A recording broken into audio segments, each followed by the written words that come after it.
Гледајќи ги сите настани политички во земјата, политичката сцена, поднесувањето на политичките елити, власта и оние кои се на другата страна од тарабите на моќта во земјата, гледајќи ги постапките се разбира и на сите други чинители во општеството и во државата, институциите, граѓанското општество, медиумите, како и други полуги или центри на моќта во земјата, може да се запрашаме со оние познати веќе фрази, прашални фрази како што се имали пилот во авионот или каде плови овој брод.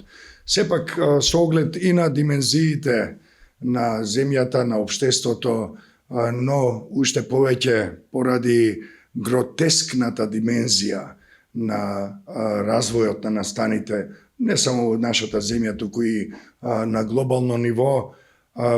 Ние, кога гледаме каде и како се однесува, каде оди оваа земја, можеме да се запрашаме само каде плови ова кајче. И прашање е само кога ќе потоне во немирните води и на регионалните и на глобалните случувања.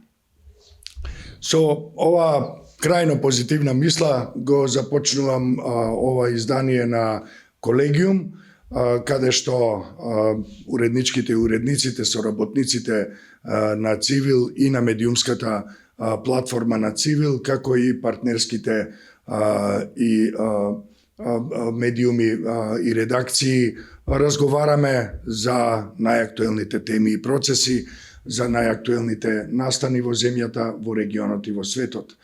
Па да почнеме со сите овие теми кои го исполнија нашето секојдневие во изминатите 7 дена, но би сакал најнапред да направиме една мала најава. Ќе замолам колешката Билјана Јордановска да ни каже што може да очекуваат нашите читателки и читатели, нашите членови и поддржувачи и пошироката јавност во текот на наредната недела. Имаме една изворедна најава. Повели Билјана. Благодарам, Џабир. Во контекст на она што го кажа, може да речеме дека нудиме и појац за спасување. Тоа е новата публикација на Цивил за глобалната публика, одбрана на демократијата и човековите права. Цивил во партнерство со Медија Диалог и Младите за медиумите од Германија, како и меѓународната организација Нов Европски граѓански форум со седиште во Брисел, за следната недела најавуваме промоција на публикацијата одбрана на демократијата и човековите права, извештај и препораки. Публикацијата ќе биде на англиски јазик, е еден обемен документ за политики со препораки и стратешки насоки за борба против дезинформациите и хибридните закани, јакнење на демократските институции, граѓанското општество и медиумите и решително сопирање на авторитаризмот, војните агресии и ултрадесничарските тенденции. Публикацијата содржи и опсежна транскрипција од конференцијата, чиј домаќин беше Цивил на 12 декември, на која што учествуваа околу 30 говорници од 10 на европски земји и од САД, содржи дел од извештај за активности што и произлегува во рамки на проектот одбрана за демократијата и човековите права, фотографии, линкови до онлайн ресурси на организациите. И исто така можеме исто така да да најавиме, ако може така да се каже, дека публикацијата ќе биде представена на сите значајни меѓународни настани што ќе содржуваат оваа година, значи доставена до сите носители на одлуки, значајни граѓански think tank организации и медиуми во светот. Значи тоа е накратко за публикацијата. Инаку ние како организација која има долгогодишно искуство во мониторирање на сите овие процеси кои што се опфатени Со публикацијата можеме и да се пофалиме со нашето присуство на меѓународната сцена во изминатиот период. Бевме домаќини на, како што напоменав, на 11-12 декември на конференцијата Одбрана за демократијата и човековите права, но да не ја заборавиме и конференцијата на 4 март, одбележување на 3 години од руската агресија врз Украина. Тоа беше уште една меѓународна конференција, Украина и светот, отпор против агресијата, победа над авторитаризмот, на која освен од Северна Македонија учествуваа 16 говорници од Украина, Германија, Велика Британија, Франција, Полска, САД и така натаму. Да, благодарам, Билјана. Јас само да додадам пар детали. Тоа е дека самата публикација е на англиски јазик, тоа до душа и го кажа, но има 200 страници, од кои на 66 страници се презентирани стратешки препораки за повеќе чинители и на меѓународно ниво, меѓутоа се однесуваат, може да бидат применети и на национални нивоа, не само во Северна Македонија, туку и на секаде во светот. Ова веруваме дека ќе биде значаен документ во овој период, не само за нашата земја, туку на глобално ниво. Навистина ќе слета овој извештај на бироата на сите што носат одлуки на различни нивоа во светот. Мислам дека ќе вреди да се прочита, ќе вреди да се прегледа и се разбира оние што можат и оние што сакаат уште повеќе и да применат дел од тие препораки. Ти благодарам уште еднаш, да продолжиме понатаму, секако ќе имаме посебни прилози во врска со ова. Публикацијата ќе биде и во онлайн и во печатен формат. Во печатен формат се разбира дека ќе биде на еколошка хартија и ќе биде испратена по пошта на секаде во низ Европа и во светот, во сите значајни институции, Европска комисија, Европски парламент, НАТО, ОПСЕ, Обединетите нации и така натаму. Јас би сакал да продолжиме сега за главната причина за која се собираме во петок, а тоа е да разговараме за тоа што се случува во земјата, во регионот и во светот. На почетокот би сакал да поразговараме малку и да искоментираме за американските тарифи. Се разбира и во контекст на Северна Македонија имаме и подготвени луѓе овде да зборуваат за таа тема. Лидерската средба исто така е актуелна, ќе биде искоментирана и таа, ќе ви кажам и кој, ги гледате веќе, претпоставувам и на мониторот. Се разбира, ќе зборуваме и ќе спомнеме барем неколку реда муабет за односот влада, синдикати, минималец. Би сакал во тој поглед да искоментирам едно соопштение на владата, каде што се цитира на самиот почеток премиерот Мицкоски, кој за синдикатите го рекол следното. Вели, го цитирам соопштението, вели: премиерот Мицкоски рече дека владата не може да биде добра за сите, но е добра за големо мнозинство.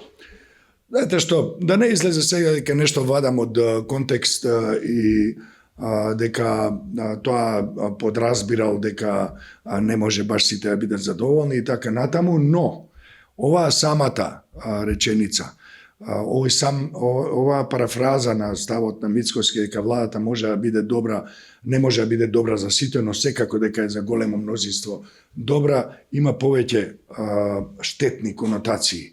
Да не влегуваме многу длабоко во анализа на ова голема и мудра мисла, туку доволно е само да кажеме дека препознаваме начин на однесување на политичките елити во земјата, особено на актуелната власт. И мора да реагираме во таа смисла дека ако добро се разбере дефиницијата, која е прилично широка, разновидна, вклучителна и така натаму, дефиницијата за демократија.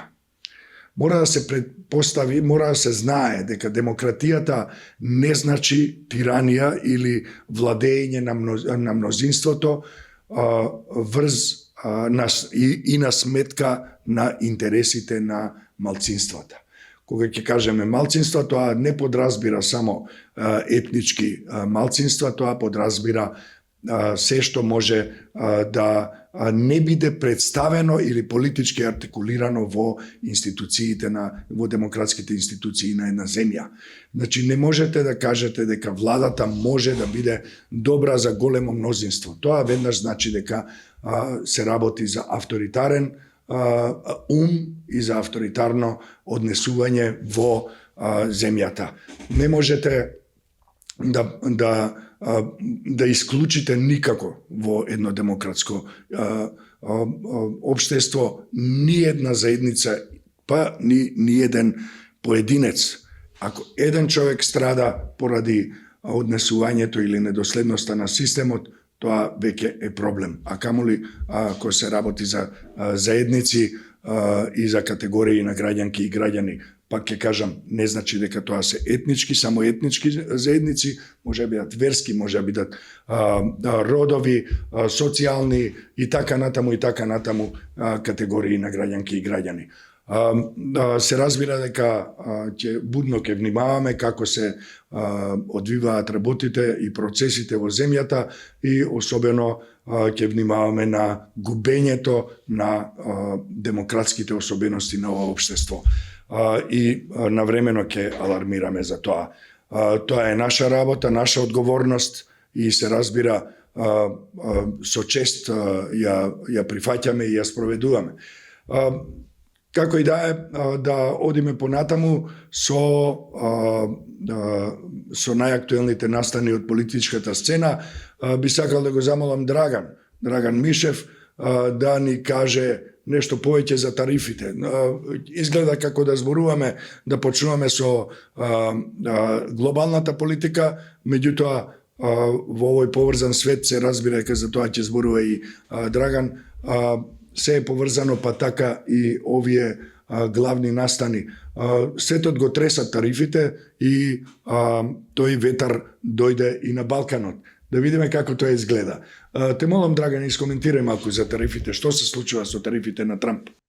Здраво, Џабер, и здраво колеги присутни на овој колегиум. Значи, со тарифите на Трамп стана веќе тоа можам да кажам трет ден како се и глобална и локална топ тема во сите медиуми, да кажам, и меѓу луѓето.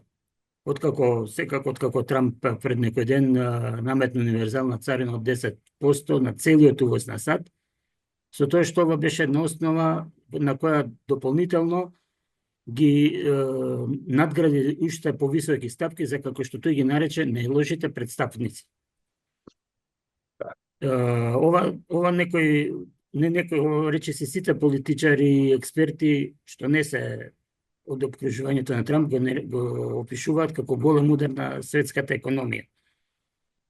Сега меѓу најлошите представници за кои Трамп наметнува повисоки царини покрај традиционално Кина, се најдоа и сојузниците од Европската унија, која беше од царините со стапки од над 20%, како и Јапонија, Јужна Кореја, Тајван со 32%.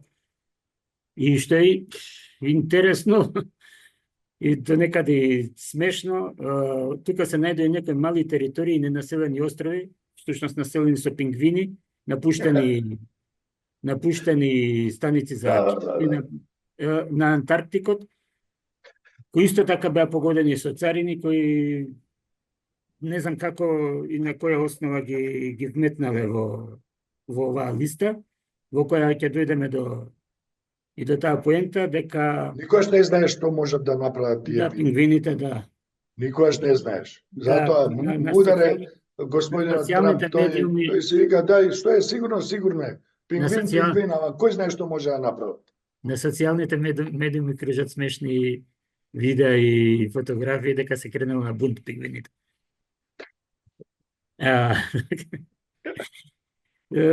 За жал не е смешно, трагично. И са, Ама тарифи не на листата на нови тарифи не се најдоа неговите пријателчиња. пријателчиња Русија, Да. Белорусија, меѓутоа не се најдоа ни Куба, ни Северна Кореја. Да. Многу интересно. Товариш Трамп не сака да ги Не. царини своите пријателчиња, да. Кажи, кој? Да, сакам да кажам дека со воведувањето на тарифиве Трамп успеа да ги обедини и пријателите и непријателите на Вашингтон. Значи тука сега светов реагира како да се спојуваат Кина, Јапонија и Јужна Кореја, се спојуваат Европа со Канада, да одговорат на глобално ниво на овие наметнати тарифи. И како што кажавме сега, во овие тарифи не ги вметна Русија и Белорусија, но затоа ја вметна Украина.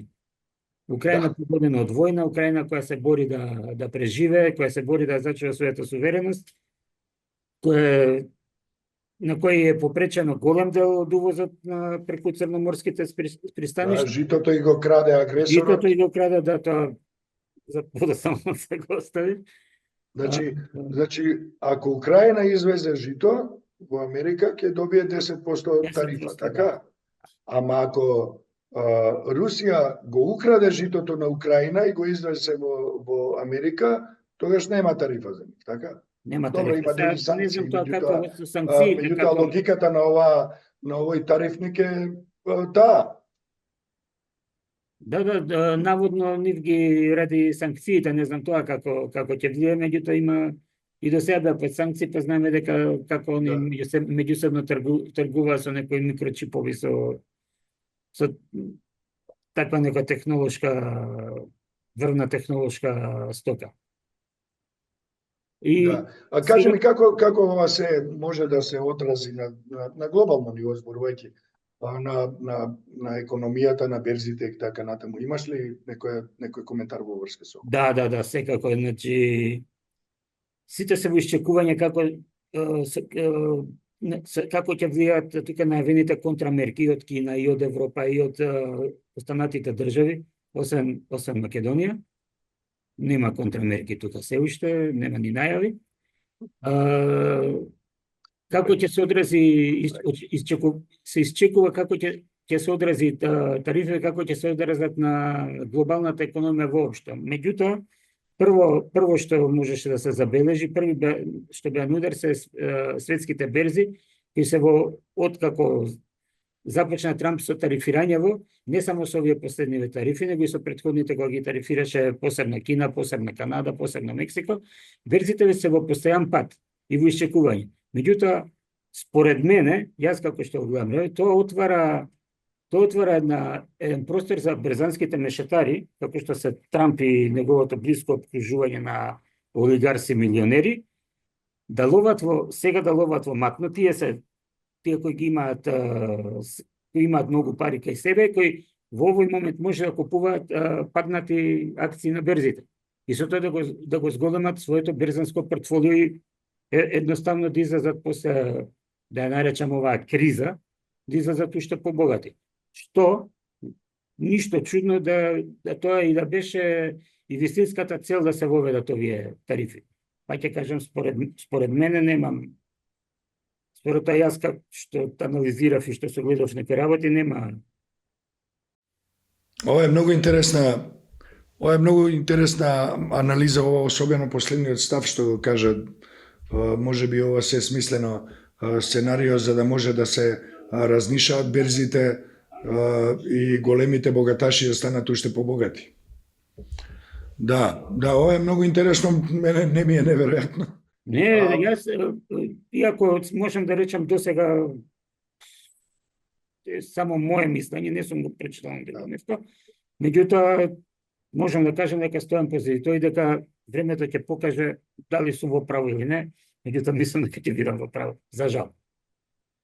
Да, ти благодарам за ова. Тарифите најмногу ќе ги погодат сиромашните какви се. Така. Битете така.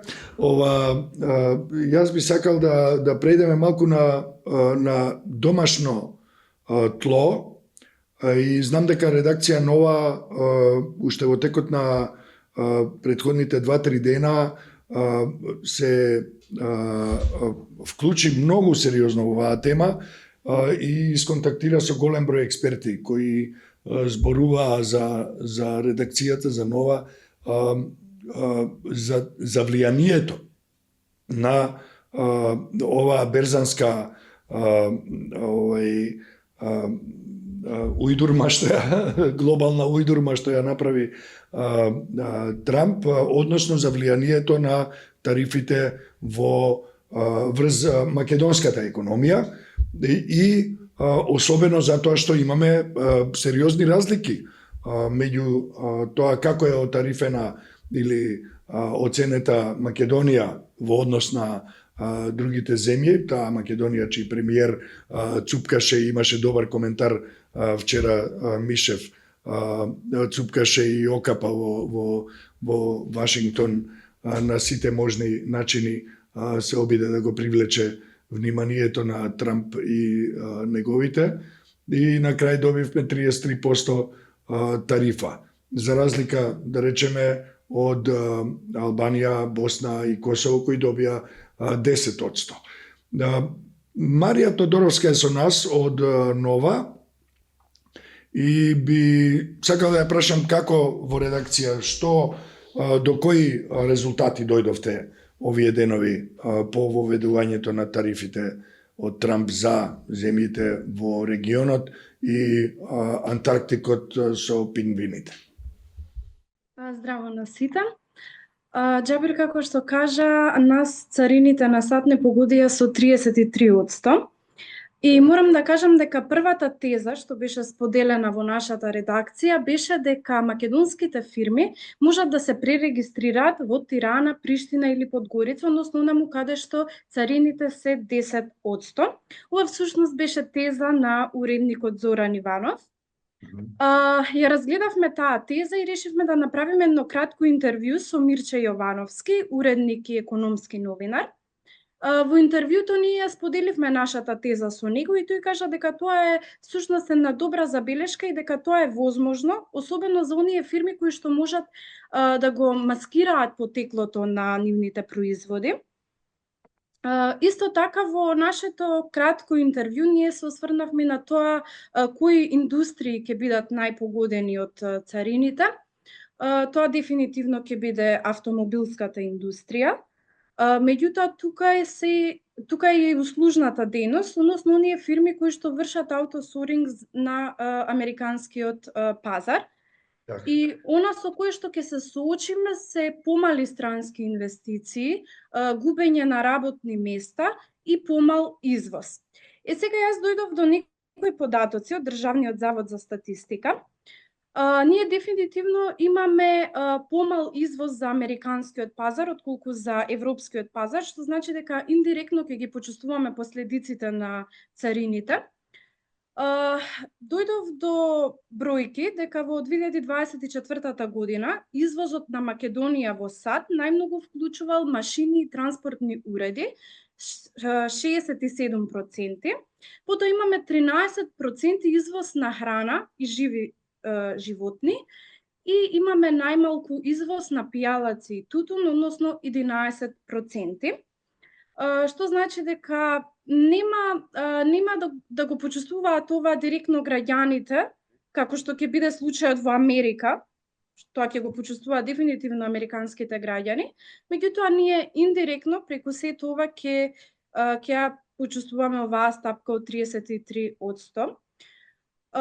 Друго што би сакала да кажам на домашен терен е дека вчера при крајот на работниот ден пристигна едно соопштение од влада, кои што сакаа да испратат порака дека нема простор за паника, дека они тоа го предвиделе, дека нема да ги почувствуваме. Абе го договориле они, не го предвиделе. Да. Тоа беше на крајот од денот, меѓутоа економските експерти веќе анализираат, се пишува во медиумите, можат да се најдат голем број на анализи И би сакала еве пред крај да споделам дека во текот на денешниот ден или во текот на утрешниот ден и нова ќе излезе со едно поопширно интервју со економски експерт.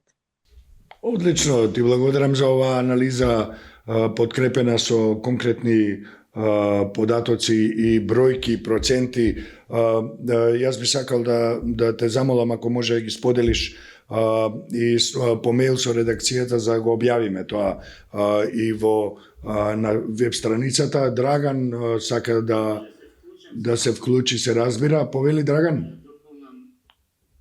Не да дополнам, туку да на владата, после владата синоќа после прилично долг период реагираше и премиерот Христијан Мицкоски, кој всушност ги демантираше со неговите изјави, ги демантираше овие изјави на владата.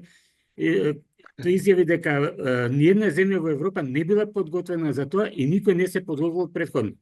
Што нели е диаметрално спротивно од соопштението каде што владата вели дека они сето тоа го следели и дека биле подготвени, дека веќе имале план. Не, ама ти не разбираш. Тоа само сакав да додадам. Ќе каже дека цела Европа Точно Европа не била подготвена, ние сме биле подготвени.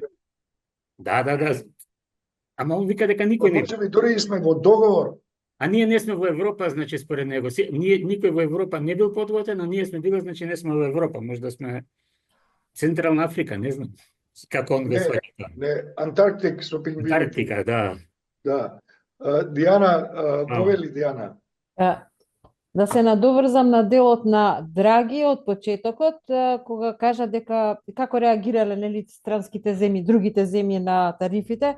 Ево ова е најново преска, ќе го имаме веќе и на нашиот сајт за кратко.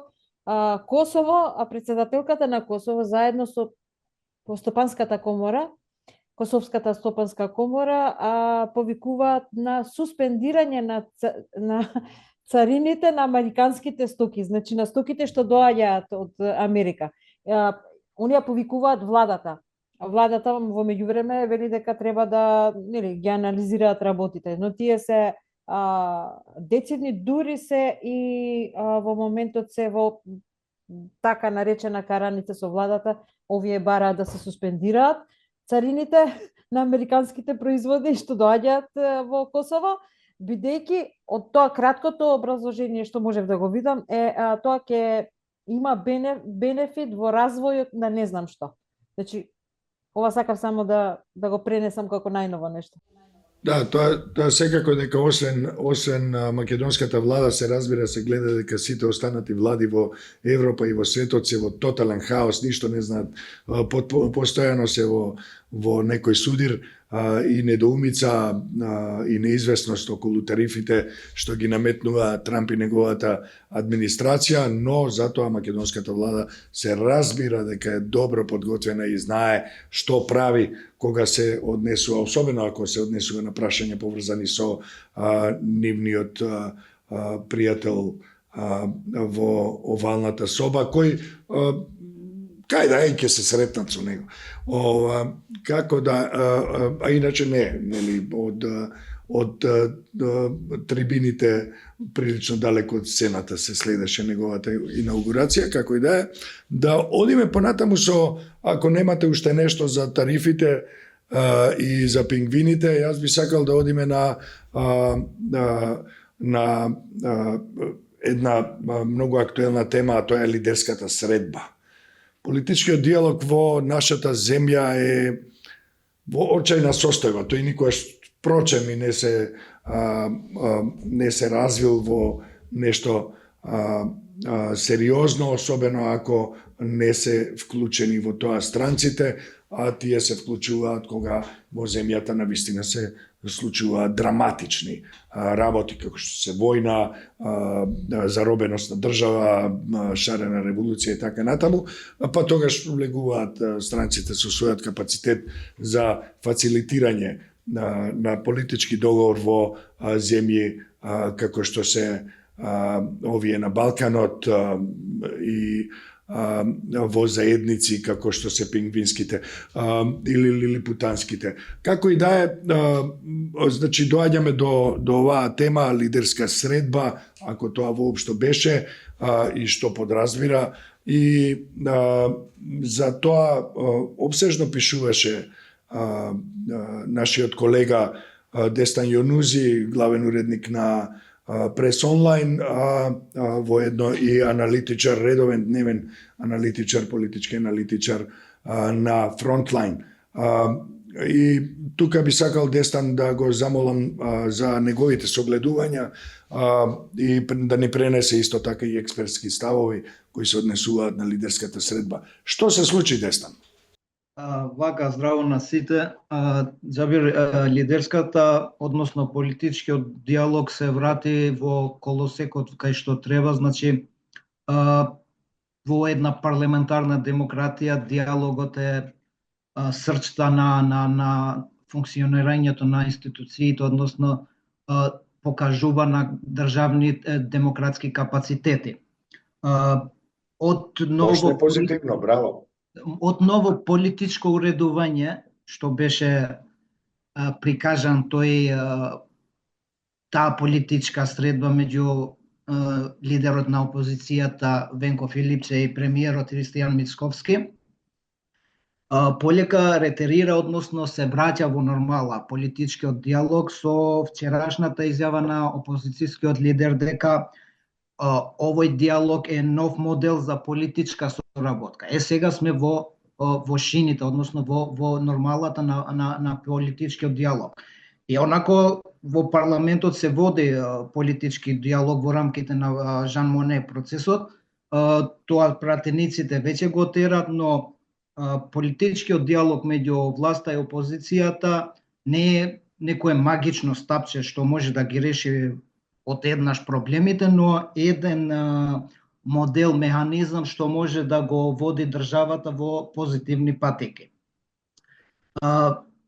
Тоа не го правеше сегашната власт, тогашната опозиција обстоираше, беше негативна во погледите на стратешкото патување на државата кон ЕУ. Се сеќаваме ние за ЕУ, НАТО, уставни измени и така натаму, но сега имаме еден позитивен пристап на опозицијската СДСМ, односно новиот лидер Филипче, што дава надежи дека сите политички партии ќе го прифатат овој нов модел на политички диалог, што може да води во некаков добар, односно да не го смени државата правецот од ЕУ и САД кон Русија и Кина. Тоа е добар почеток, но тие се договара за системски судски реформи и за енергетика. Тука пак не дава надеж тој диалог, пошто главната точка, главната тема што е сериозна за Северна Македонија, тоа е патувањето кон ЕУ и уставните измени, како да ги избегават и двете најголеми политички партии. И тоа дава сомнеш, но да се надеваме дека во текот на разговорите со вклучувањето и на другите политички партии, тука пред се политичките партии на албанците, коалицијата Влен и ДУИ, како најголема политичка партија која ги представува огромен дел на граѓаните на Северна Македонија, да се најде некаков компромис. Прво,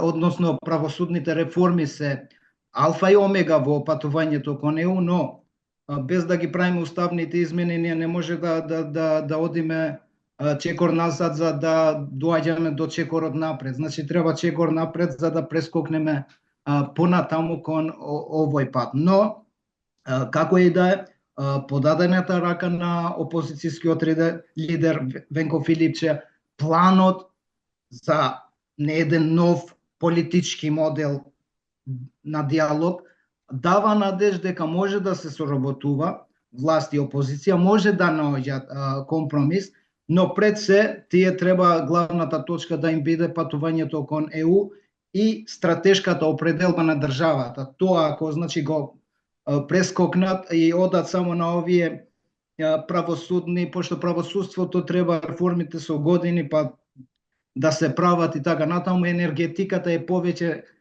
бизнис сделка отколку политичка внатрешна, отколку политичка кон ЕУ интеграциите и стратешката определба. Дуи има право на свое политичко видување на овој нов политички диалог, поради тоа што власта правеше селективна истрага во Кочанската трагедија.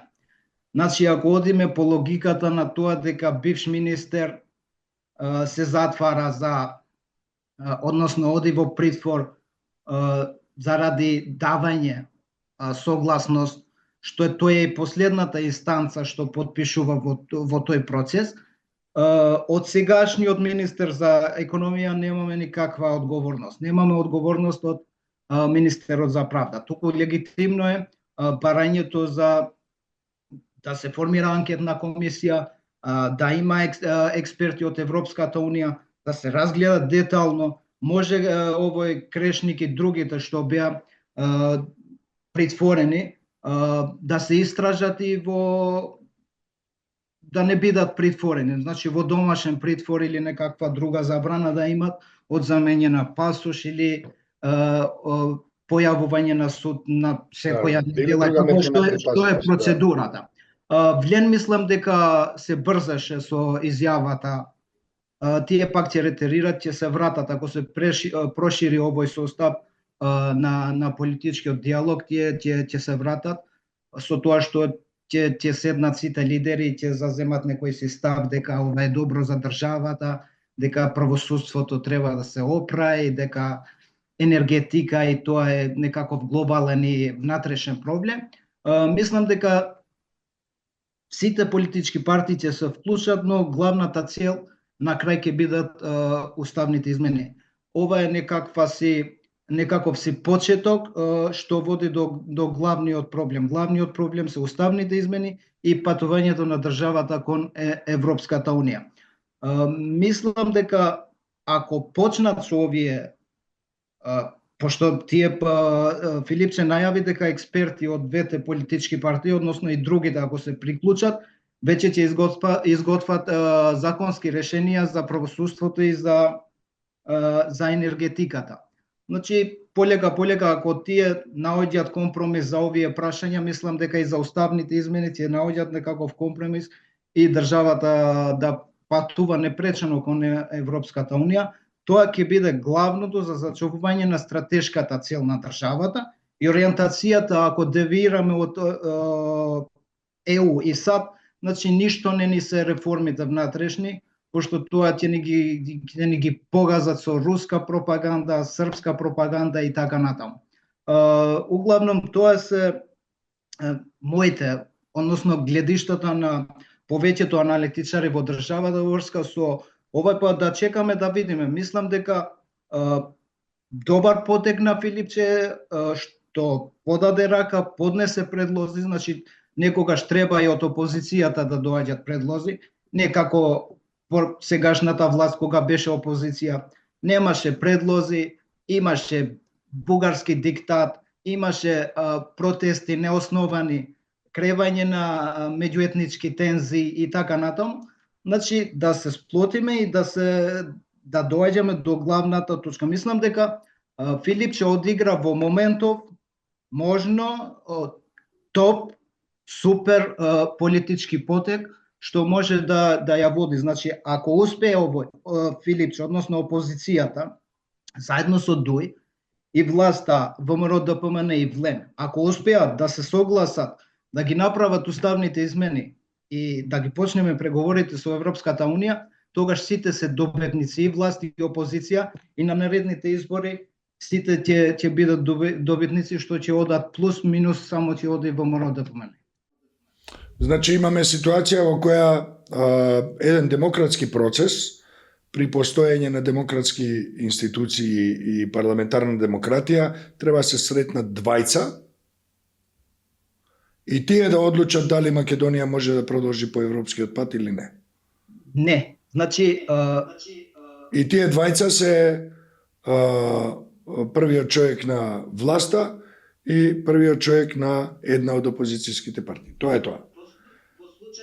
Значи, при постоење да повторам, при постоење на демократски систем, парламентарна демократија, треба да има двајца кои треба да се соберат и да надвор од институциите и да разговараат за тоа како треба да продолжи земјата. Не, во случајот на Македонија мислам дека И по некоја случајност тие двајца се представници на една етничка заедница во земјата. Да, па затоа ти викам, затоа се перцептираше оваа средба како моноетничка поради првата изјава на опозицијскиот лидер дека ќе се сретнал со премиерот да договарат ново општествено уредување на државата. Тоа е многу подалеку од вчерашната изјава што вика се сретнавме да и разговаравме за ново политичко уредување на државата. Тоа општествено и политичко е сосема различно, но во случајот на Македонија тоа може во некоја моноетничка држава каде што двете големи партии може да договарат ако се во огромен број представени во собранието. Во случајот на Македонија мислам дека 4, па може и 5 да се, пошто да се вклучи и една од помалите заедници што е побројна да ги представи и другите, но во случајот мислам дека коректно вчера му беше изјавата на Филипче и мислам дека не му беше злонамерна првата изјава, туку со вчерашната изјава покажа. Мислам дека целта на СДСМ и на Филипче, па и на Дуи и на Блен е да дојдат до уставните измени, пошто тоа им беше главниот наратив во претходните 4 години на власт и мислам дека на тоа треба да обстојуваат. Ако успеат во ова, значи ќе излезат победници сите, минус само ќе биде ВМРО ДПМН на наредните парламентарни избори. Било тоа да се предвремени, било тоа да се редовни. А ако влијаат до локалните избори, на локални избори ќе имат бенефит опозицијските партии, пред се СДСМ и ДУИ, ако успеат да го натерат овој политички модел нов на диалог во насока на промена на уставот, внесување на бугарите и непреченото патување на државата кон Европската унија. Добро, ако ми дозволи, само ја би сакал да внесам една мала исправка, барем според моје мислење. Ова воопшто не е нов политички модел на диалог, политички диалог во овој формат. Македонија имала, не само Македонија, туку и секаде во светот има разни лидерски средби, вон парламентарни, вон институционални, тие имаат свој импакт, се разбира, зашто ние иначе како организација би организирале конференции, например. Ако тоа нема свое влијание, меѓутоа не е воопшто нов модел, а како што кажав, вистински ефекти од политички диалози гледаме само кога се вклучува меѓународната заедница. Тоа го кажав пред малку, иако мислам дека треба да се забележи и лидерската средба што ја организираше председателот Пендаровски, ако се сеќавате, пред неколку години, кога побара буквално од сите политички партии кои се во парламентот во тоа време, во тој состав, побара од сите политички партии гаранции и ветување дека што и да прават, една работа нема да занемарат, а тоа е европската интеграцијата во Европската унија и членството во НАТО. Да го негуваат да биде тоа што е можно поуспешно членство. Освен тоа, се разбира, имало разни лидерски средби, успешни, неуспешни, помалку успешни и сето тоа, така што не е нов модел, тоа сигурно.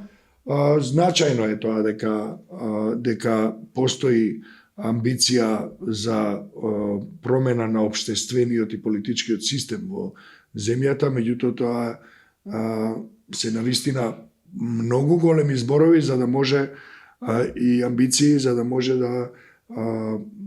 да ги гледаме онака со наклоност кога се работи за нешто што се случува надвор од парламентот, надвор од демократските институции. кога вие се наоѓате надвор од демократските институции и велите кога ќе го смените, сте дошле тука и ќе го менувате политичкиот и општествениот систем на земјата. Тоа знаете што значи? Сигурен сум дека знаете што значи. И тоа имаме проблем. Исто така првата изјава после ужасната трагедија во Кочани на власта беше ова е последица од системот. Затоа тие наративи се во најблага форма кажано проблематични.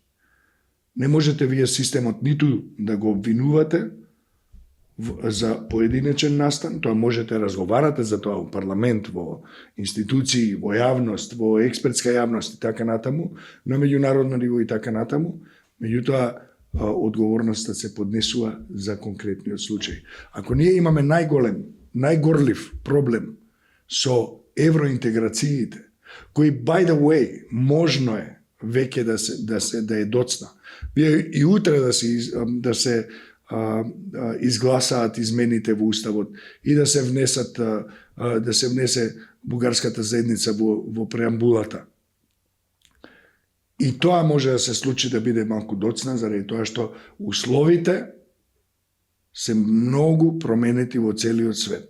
Особено по американските избори, меѓутоа и поради низа други околности, политички, општествени, економски, енергетски, ако сакате, ако се разбира тоа повеќе како шеговита фуснота, меѓутоа вие имате проблем со кој морате да се соочите, во тој проблем не гледате потреба да ги ангажирате јавноста, да ангажирате целата демократска структура, парламент, влада, институции и така натаму, јавност.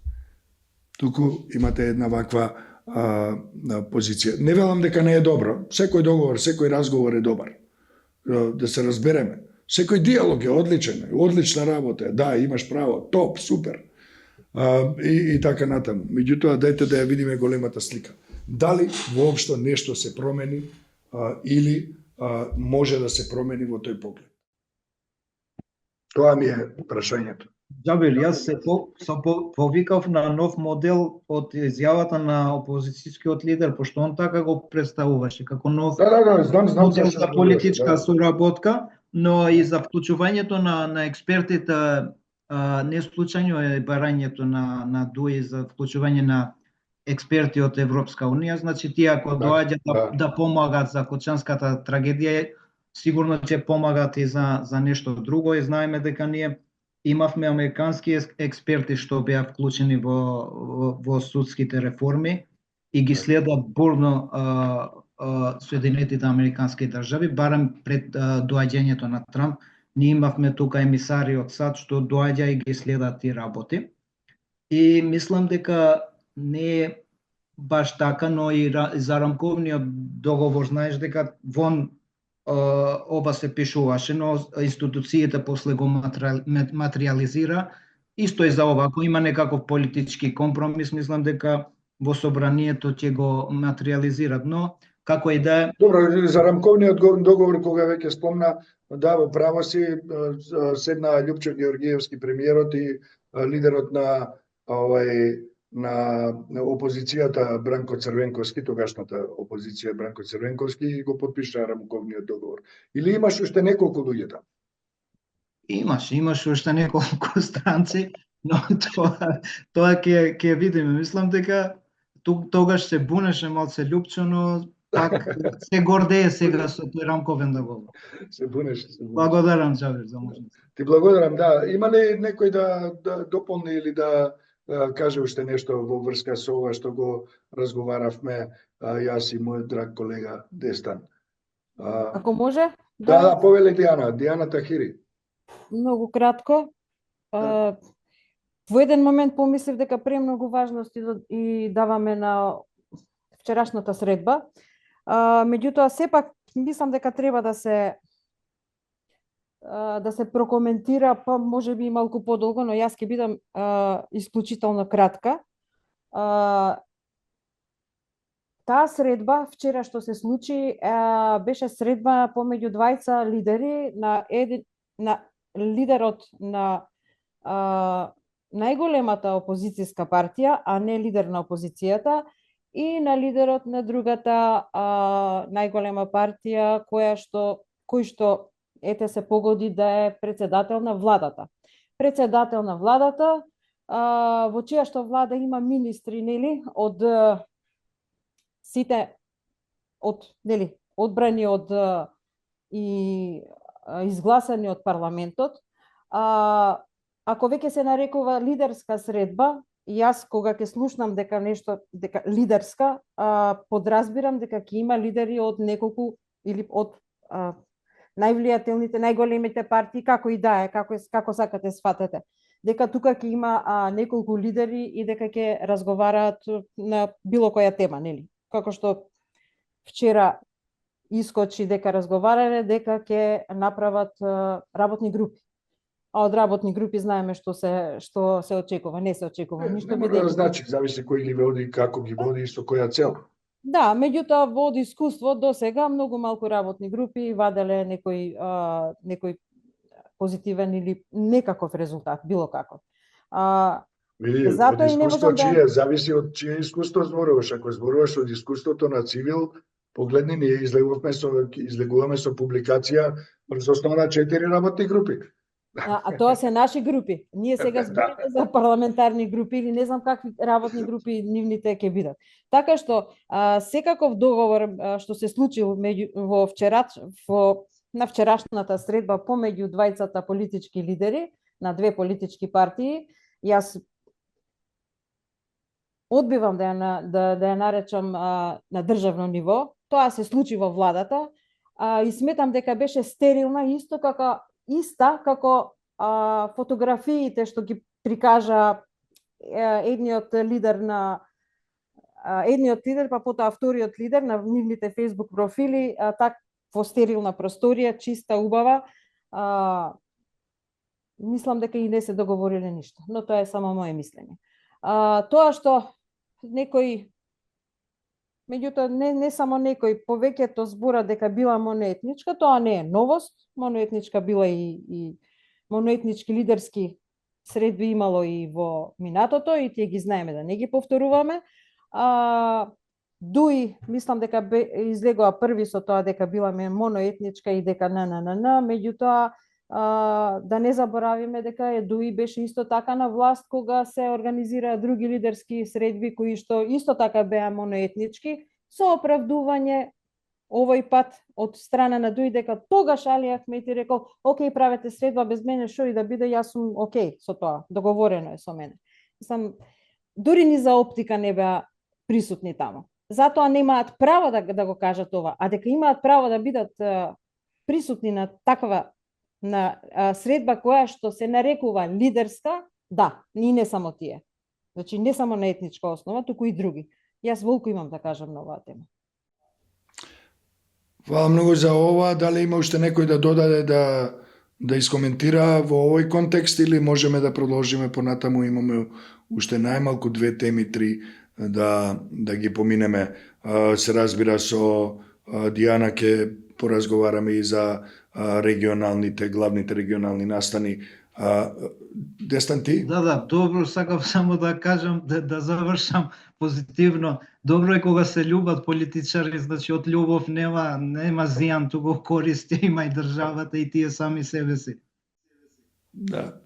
Гледам колку користи има државата, па и светот од љубовта меѓу господата Трамп и Елон Маск, но во секој случај ја поздравувам твојата позитивна енергија и позитивна порака. Се разбира, би сакала да се придружам кон тоа, нема зијан од разговор, нема зијан од диалог, се разбира, но исто така, ако нема корист, а се окупира јавноста со пораки кои немаат смисла или кои може да бидат опасни, исто така се предмет на обсервација барем на луѓе од овој тип како што сме собрани денеска во колегиумот. Во секој случај да, позитивно е да се зборува, секогаш е подобро да се зборува отколку да се мрази. И токму заради тоа би сакал да предам сега на Дехран Муратов, мојот драг колега, кој многу често, да не кажам негова специјалност е се токму дезинформациите, говорот на омразата и пропагандата, лажните пропагандни наративи и така натаму, националистичките наративи, и би сакал со него да поразговараме што има ново во јавноста, во овој поглед, а се разбира, да не заборавам, Дехран често пишува и за разни аспекти на безбедноста. Повели Дехран, да слушнеме што се случува. Да, здраво, Џабир. Јас почнал со тоа дека стално кога имаме некои инциденти на спортските терени, веднаш после тоа имаме и избори. Така што исто така кога имаме и лидерски средби, какви да се нарекуваат, или состаноци, секогаш после тоа имаме избори, така да јас тие лидерски средби ги гледам како избори.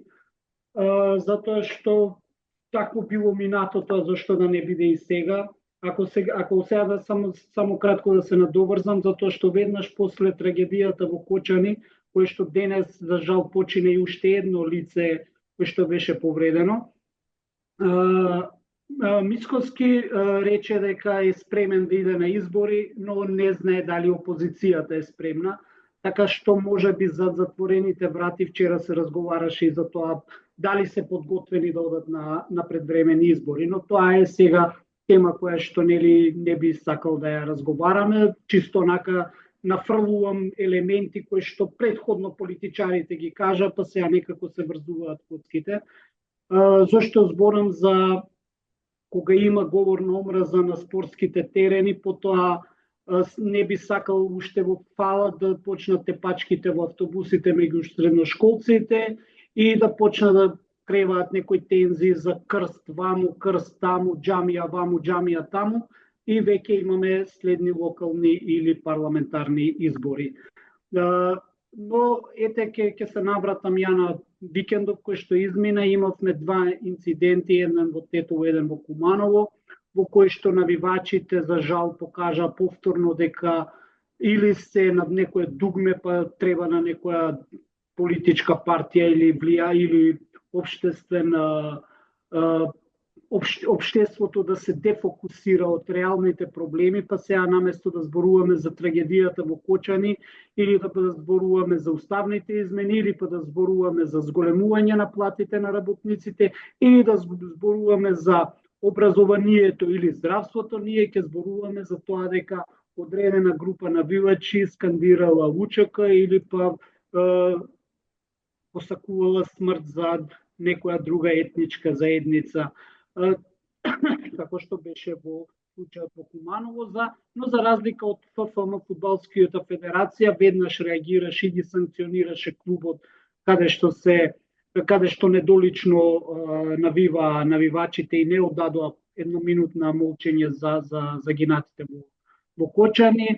За разлика од Кошаркарската федерација, до сега ја не видов некаква осуда или па некаква санкција за клубот од кој што тие навивачи навива и правеа инциденти. Тоа е првичното. Ова второто исто така кое што може да го спомнеме е посакувањето на смрт или метак за нашиот колега Љубомир Костовски, кој што истата личност пред извесен период за време на изборната кампања го посака токму и за тебе, Џабир, но ете истиот профил, истата личност продолжува да... Да, и не беше единствена во тоа време, ако се... Да, но во овој момент повторно некако се поклопува да истата личност посакува метак, истото скоро сличен коментар и порака беше упатена и кон тебе. А не рекол дека тоа посакува, дека тоа е лична и директна закана, метак. Да, сакам да кажам дека од тогаш до денес... Тоа е смртна закана пар екселанс. Да, од тогаш до денес, иако пријавено во институциите, нема никаква реакција за твојот случај, а се надевам дека барем за случајот на колегата Костовски ќе има некаква разрешница, па тој профил ќе биде пронајден и ќе отиде на некој службен разговор во институциите каде што треба да го санкционираат. Исто така, надоврзувајќи се на твојата сигурност и доверба во системот. Па сакам да верувам дека системот ќе се подобри, но ќе се надоврзаме на системот затоа што така хронолошки настапувам. Првиот човек на фудбалскиот клуб Вардар му пречеа протестите на зборувам за Миленко Неделковски, кој што во минатото имаше и емисии и не знам какви шоуа, каде што директно упатуваше кон закани повици за линч на одредени личности кои што не му се допаѓа. Сега настапува со истата реторика и од позиција на директор на фудбалскиот клуб Вардар. И сега не би сакал да мисля да зборувам дека можеби истите вредности ги носи и сопственикот на фудбалскиот клуб Вардар, па и фудбалерите, затоа што немаше никаква реакција од нив до сега, за тоа дека посака смрт на најмилите на сите тие што протестираат и бараат правда за настраданите во Кочани.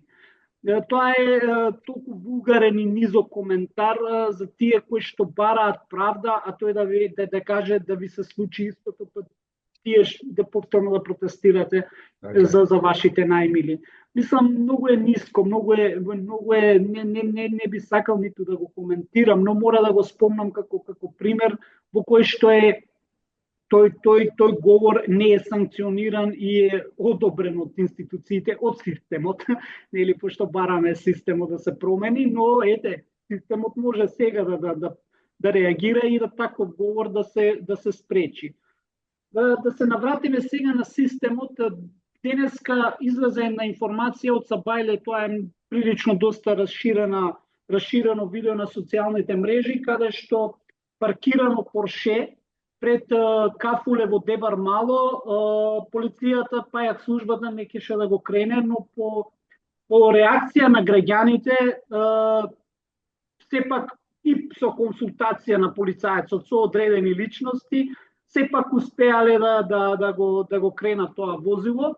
Во моментот дека трае колегиумот, стигна информација дека всушност полицијата која што им рече и која што им кажува на граѓаните полициски службеник и со службено возило има службен разговор во кафулето, излегува дека всушност тоа не било службен разговор, службено возило и полицаец, туку било според сега некои информации возилото на Срѓан Керим, кое што полицијата излезе со информација со иницијали СК, што се потврдува и со оние информации кои што доаѓаат од социјалните мрежи, дека возилото било на Срѓан Керим и дека кон него било поднесено кривична или некаква, не знам каква пријава.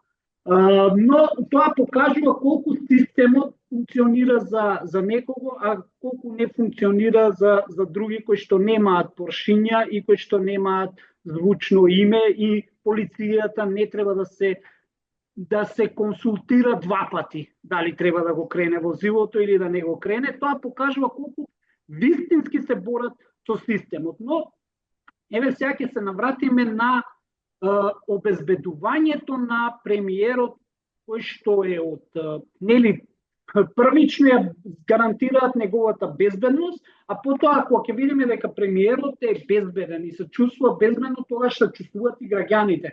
Но ако видиме сега дека тројца од неговите бодигарди се осомничени за некаков прекршок, тогаш се поставува прашањето дали навистина ние сме безбедни и дали и самиот премиер е безбеден, затоа што може утре, ако полицаецот сега кој што е уапсен за издавање на службена тајна за 50.000 евра, а не знаеме за која тајна се работи, за каква службена тајна, тогаш се поставува прашањето... Не сме платиле, не си платил.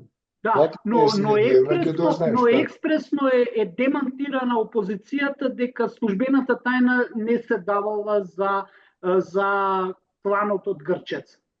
Значи, тоа е експресно демантирано, дека не се давала службена тајна за кланот од Грчец, но секако не кажуваат за каква службена тајна се работи. Но она што е исто така интересно, во минатото во февруари 2024, дека траеше техничката влада, обезбедувањето на Мицкоски шамараше полицајци пред кафулето и дискотеката Мош, во кое што полициски службеници беа таму да интервенираат за пронаоѓање на дрога. Тогашниот министер Панче Тошковски го рече дека ќе го суспендира Ивица Бисовски, кој што бил во тоа време обезбедување на Мицкоски, а воедно и командант на специјалната единица Тигри. Тоа збориме во февруари дека се случило тоа, суспендиран, но по неколку месеци во септември, кога доаѓаат на власт ВМРО, тогаш е технички министер, во случајот во септември министер за внатрешни работи, поред СДСМ е ослободен полицаецот што шамараше полициски службеници, е ослободен од секакви обвиненија од министерот Панче Тошковски. Демант до сега нема и не знаеме како заврши тој случај на Тепачот. Мора да се навратиме уште еден случај. Мицкоски со обезбедувањето отиде во теретана за време на COVID-19 пандемијата. Истиот командант кој што тепаше луѓе во Мош е истиот полицаец кој што беше во придружба и со премиерот Мицкоски во теретаната за време на пандемијата, кој што се уште, еве, зборуваме за информации и дезинформации, се уште и денес, сега баш пред да се вклучиме на колегиумот, проверував како заврши тој случај. Затоа што премиерот Мицкоски има во тоа време кажано дека му пратил SMS порака на полицискиот службеник што ја води истрагата, би сакал да се слушнеме. И тука завршува само SMS пораката, после тоа излегува Натке Чулев, кој што тогаш беше технички министер, каде што вели дека ракавиците што беа дел од COVID мерките, не биле ракавици, туку било одсјај. Сега само чисто да се вратиме на како... За двете работи имам написано коментарен. Да, но зборуваме за систем. Зборуваме за системот кој што сега ние ќе го воспоставиме системот кој што се обидувавме, сега се правиме на една паралела како било во минатото, како опозицијски лидери, како било кога беа на власт како технички министри и како се сега, кој што поради тој систем кој што го избегнува, се случуваат овие пропусти за кои што за жал загинуваат многу млади луѓе. Ова се случува повторно во време на Наке Чулев.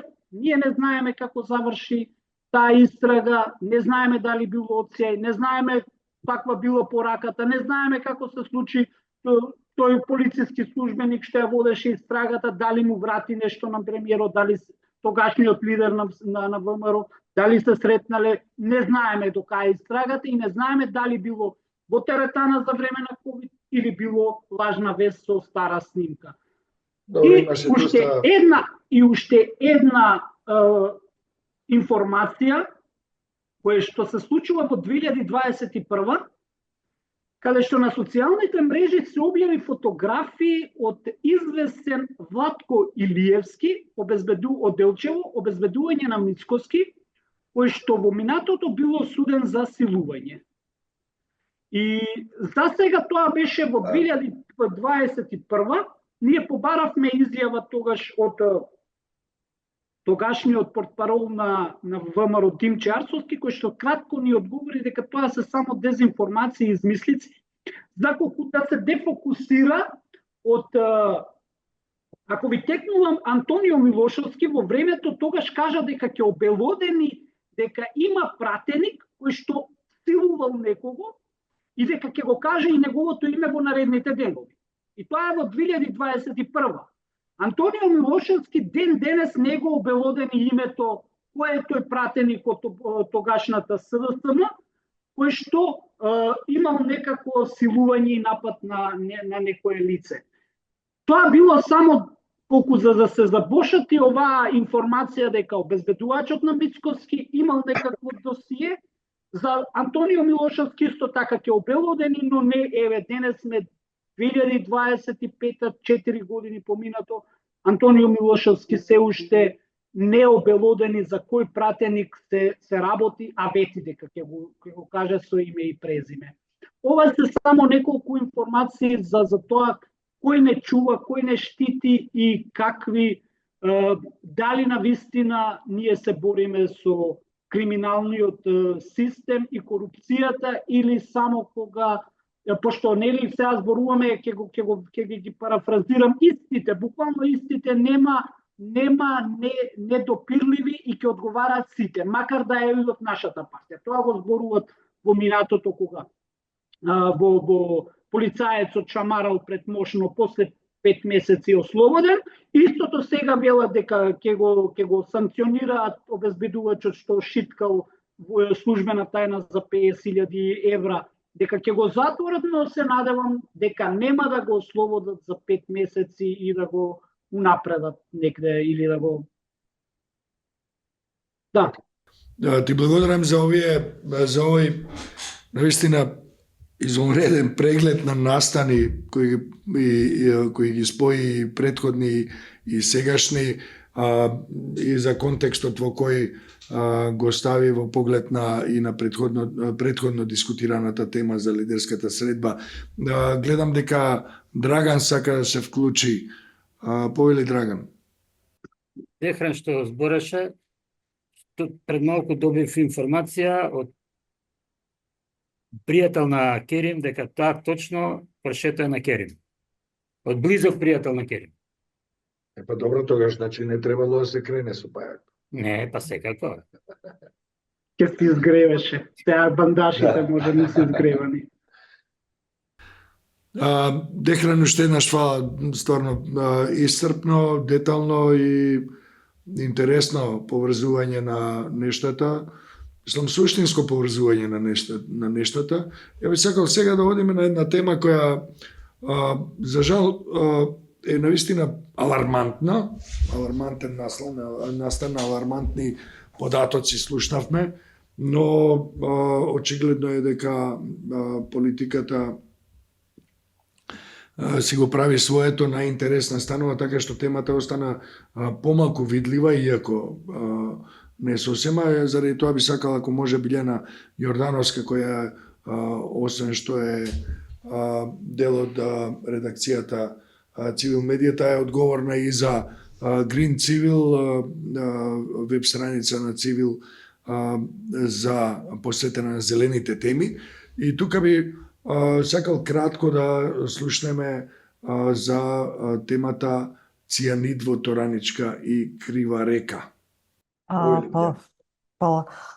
Некаде на средината на март во одрудникот Тораница Крива Паланка се случува дефект на цевка од која што се нејзино пукање, од која што се доведува технолошка вода од таложникот на Јамски води до погонот флотација, кој што според фирмата која го стопанисува, тој не содржи хемиски средства и она што е истечено од таа цевка во краткиот временски период, всушност само ја заматува Крива река и дека не постои некаков тип на загадување, иако тие уредно нели пријавиле до Министерството за животна средина. Министерството за животна средина постапило по таа пријава и изречува казна од 200.000 евра.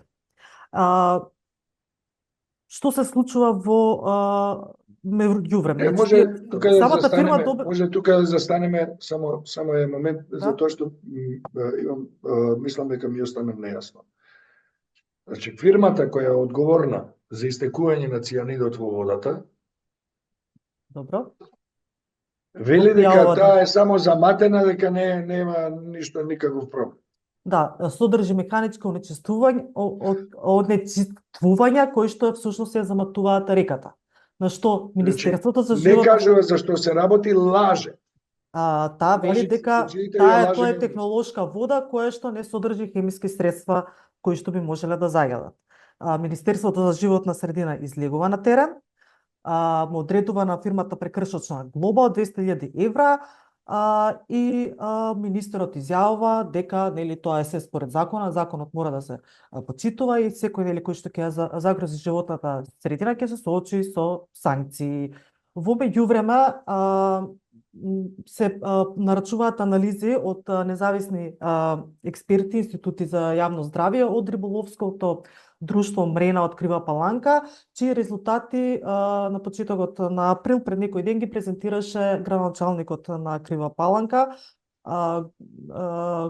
кој што рече Сашко Митовски, кој што рече дека овие анализи покажале надминување на граничните вредности за матност на една река, барајќи од институциите да реагираат. Според анализите кои што тој ги наведува, кои што биле, како што вели тој, од независни експерти, а по барање на риболовното друштво имало навистина огромни отстапувања и во моментот Крива река спаѓа во најлоша категорија на загадени води, неупотреблива за било каква намена, ниту за наводнување.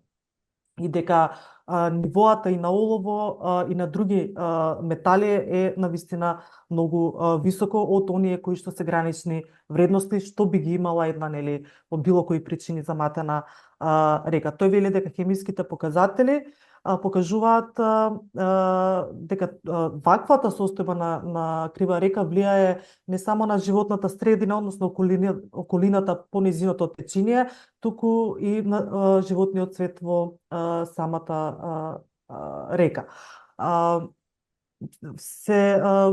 Во тоа,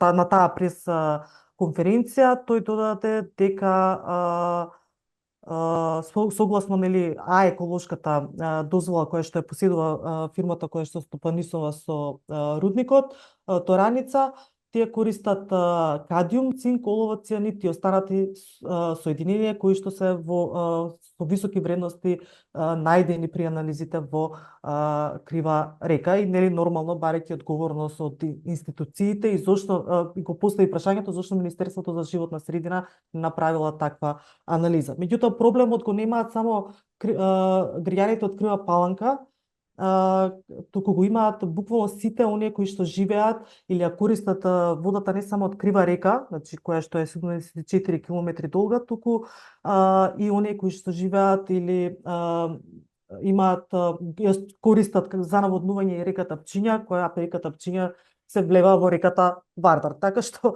проблемот е многу поголем, иако од концентратот или првичната загаденост и неупотреба на водата за наводнување за други потреби е токму во Крива Паланка. Така да се работи за еден поголем еколошки проблем. Исто така, сакам да потсетам дека во 2018-19 кога зборувавме за отворање на рудникот Иловица, тогаш се крена и протести, меѓутоа и референдум, токму поради тоа што екологистите и граѓаните потсетуваат дека рудникот не треба да користи сулфурна киселина и цијанид. И тоа беше една од забелешките. И на крајот се донесе одлука, имаше јавна расправа и така натаму, дека ќе се даде концесија за работа само доколку овие суровини не се применуваат. Во меѓувреме се измени и законот за минерални суровини, кој што со неколку, најпрви по скратена постапка во 2019 година, а потоа уште неколку пати имаше дополнување и изменувања, така што последниот што го имаме сега од 2022 година, за кое што и тогаш, па и до ден денеска граѓанските активисти и екологисти не се задоволни. Зошто? Затоа што тогаш тие апелираа на измена која што не е применета во сегашниот закон за минерални суровини, а тоа се однесува на концесијата за нивна експлоатација. Вели концесија во член 46 од законот се вели став 5, концесијата за експлоатација на минерални суровини не може да се додели за постапки со лужење или флотација на металични минерални суровини со цијаниди или со сулфурна киселина во рудници со отворен коп. Меѓутоа, со законот исклучок се концесиите. Забрането е со закон.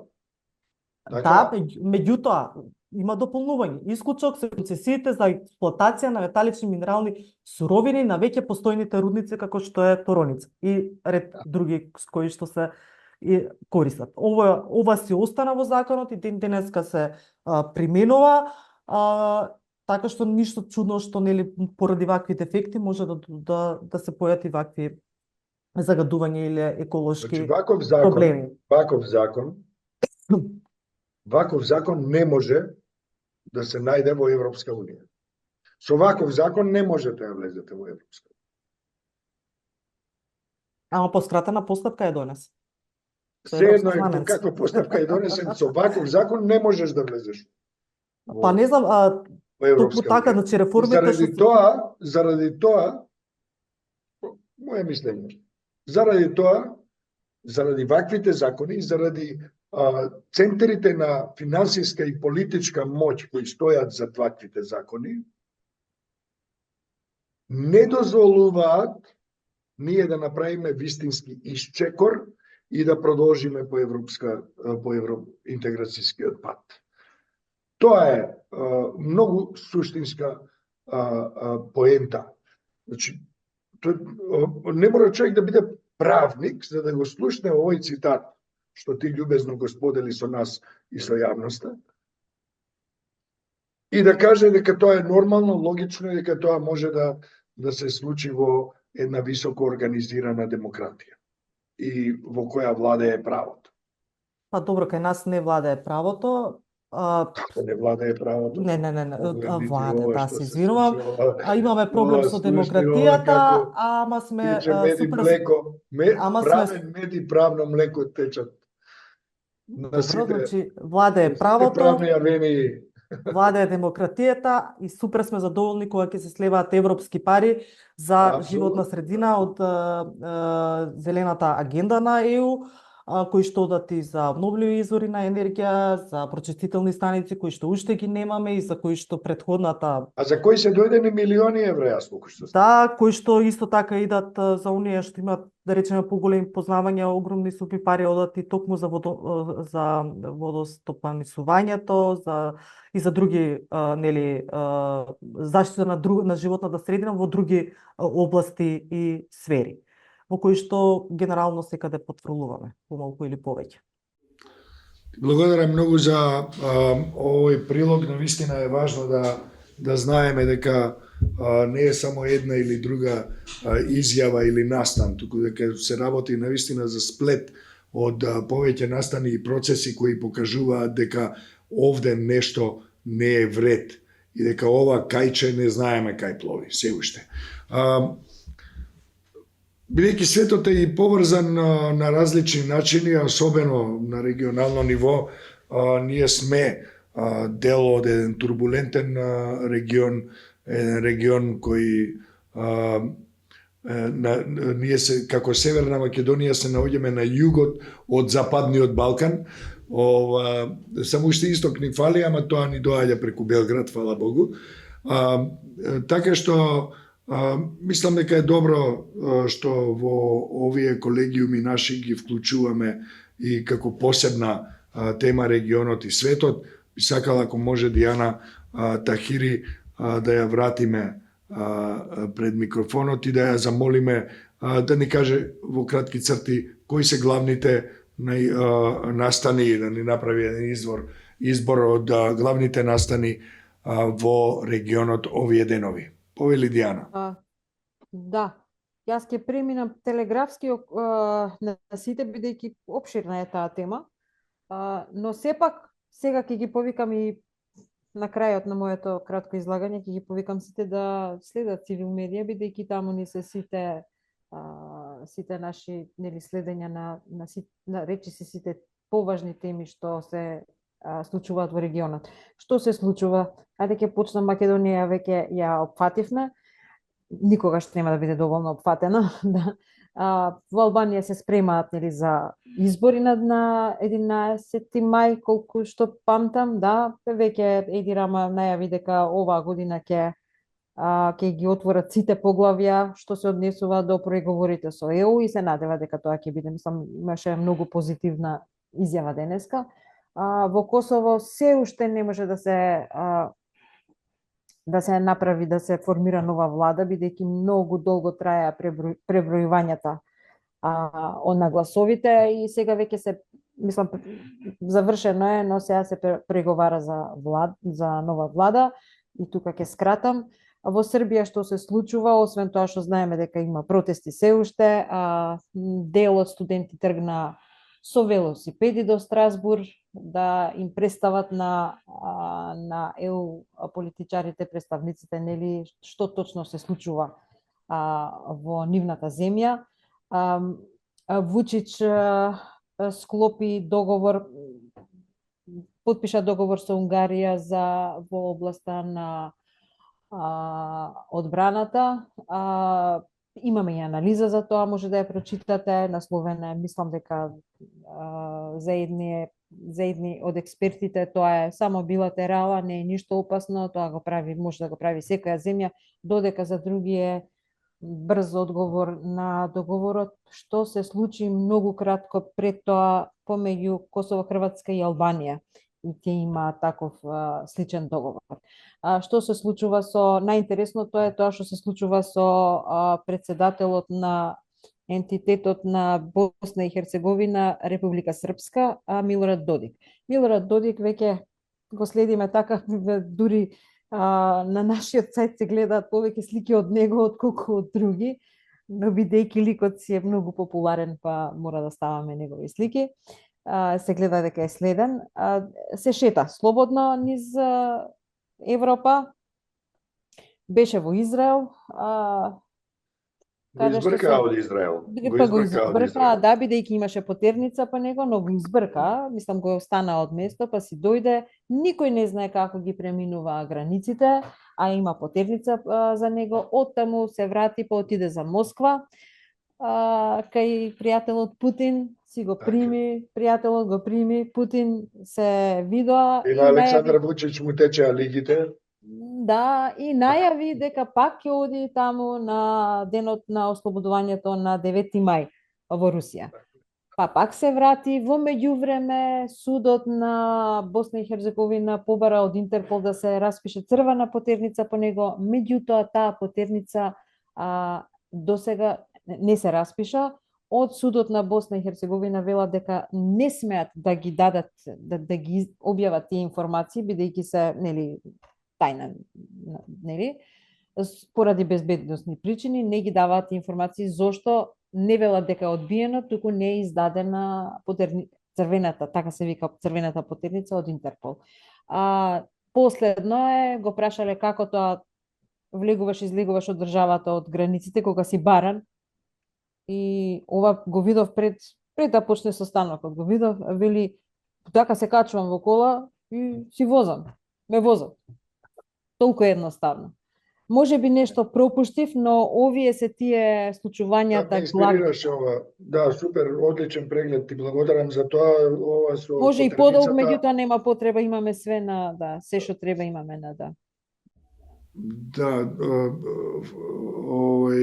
се разбира, и впрочем оваа екипа овде е ориентирана, би рекол, повеќе кон пишување и објавување на медиумската платформа, отколку кон видео продукцијата, што може би ќе се смени во некоја иднина, меѓутоа сега за сега мислам дека е добро да подсетуваме веќе како и Дијана дека нашите читателки и читатели можат многу повеќе од ова што овде го зборуваме да прочитаат токму на Цивил Медија МК, како и на Green Civil MK и така натаму, на англиски на Civil Today или Drake.mk на албански.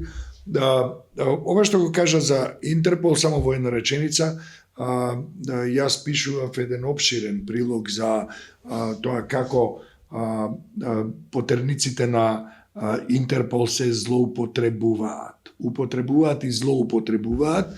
Имав едно продолжување на таа тема, уште ја работам до душа. Имам и изјави од Интерпол седиштето во Лион, имам комуникација еднонасочна со Интерпол Србија, поточно нема одговор од таму, и така натаму. И мислам дека тоа ќе биде интересно да се прочита и во наредниот период да седнеме да го скоцкаме тоа што се вели. Би сакал, фала ти за регионот, би сакал да завршиме со Драган, евентуално уште некој ако сака да дополни уште нешто. Драган, имаш ли нешто да додадеш од тоа што го зборуваше преска за тарифите? Дали може да издвоиме еден параграф што се вели, видео параграф за светот, за надворешната политика? Како што кажав и преска, тарифите го прекупираат глобалното информирање во моментот, меѓутоа што се однесува до другите делови од случувањата во светот, со една реченица го можам да кажам: на истокот ништо ново, и блискиот и далечниот. Во Украина и покрај мировните преговори што наводно се одвиваат, Русија континуирано, секојдневно, еден ден пред неколку дена имаше ноќе што не бомбардира градови, тоа секојдневно има жртви, секојдневно се бомбардираат цивилни цели и инфраструктурата што нели требаше да биде во договорот за мир, да не се бомбардира, за да му остане на Трамп да Изгледа Путин е љубоморен на Трамп, сака и тој Нобелова награда за мир. Па може заедно ќе си ја побараат Нобеловата награда за мир. Израел продолжува да ги бомбардира Газа, последно погоди училиште. Загинаа 8 хуманитарни здравствени работници, поточно. Не ново училиште, кај што загинаа деца. Тоа беше синојќи. Бомбардирано е училиште каде што загинаа деца. Наводно се тука било, Израел вели дека е штаб на Хамас, меѓутоа од видеата што излегува таму се гледа дека вадат деца, страшно што ги носат во раце. Малце не можем и да го продолжим. Европа некако како да се освестува, почна да ги осолдира редовите, дури про Трамп екстремно и про Путин, екстремно десничарската лидерка на АФД во Германија ги осуди санкциите на Трамп. Рече дека не водат, не носат ништо добро. И Баравте гледајте. Молам? Баравте гледајте. Да. Европа, како што кажав, како да се освестува, почнува да следно во Германија сериозно ја менува играта, почнува да инвестира во оружје, констатирале дека се малце назад во изработката и девелопмент на беспилотните летала, особено оние борбените. Така да тоа во Јужна Кореја судот конечно се одлучи конечно донесе решение, го прифати импичментот, таму снимките што доаѓаат од таму беа трагикомични, од една страна анти-Јун подржувачите се радуваат, од друга страна имаше солзи плачење од про-Јун подржувачите, така да глобално тоа е што во моментов се случува на светот, освен тарифите на Трамп, дека повторно ќе кажам се главна тема во медиумите во моментов. Благодарам Драган, благодарам колешки и И само колеги уште нешто на да сите. додадам. Ова, Да. бидејќи ова беше чисто тескачиско информирање, да ги потсетам гледачите и читателите дека освен ваквото покривање на вестите на Цивил медија може да најдете голем број на анализи за состојбите во што се случуваат во како во светот, така и кај нас, каде што може малце повеќе да се информираат за тоа што се случува моментално. Да, добро, ова ми звучи како ехо на тоа што го кажа Дијана исто така во нејзиниот дел. Ти благодарам за тоа. Благодарам на сите колешки и колеги за трпението. Еве се ближиме кон истекување на вториот час од оваа наша средба, сепак пократка од минатиот петок, кога имавме 122 минути по колегиум. Како и да е, ви благодарам за овие извонредни, прецизни анализи и коментари. Се разбира и не секогаш треба да се согласуваме во целост, особено во духот на почитувањето на различното мислење. Благодарам за вниманието. Мислам дека барем делумно одговоривме на прашањето каде плови ова кајче, а исто така видовме дека и на третиот камен од сонцето не му оди баш најдобро. Благодарам уште еднаш, довидување.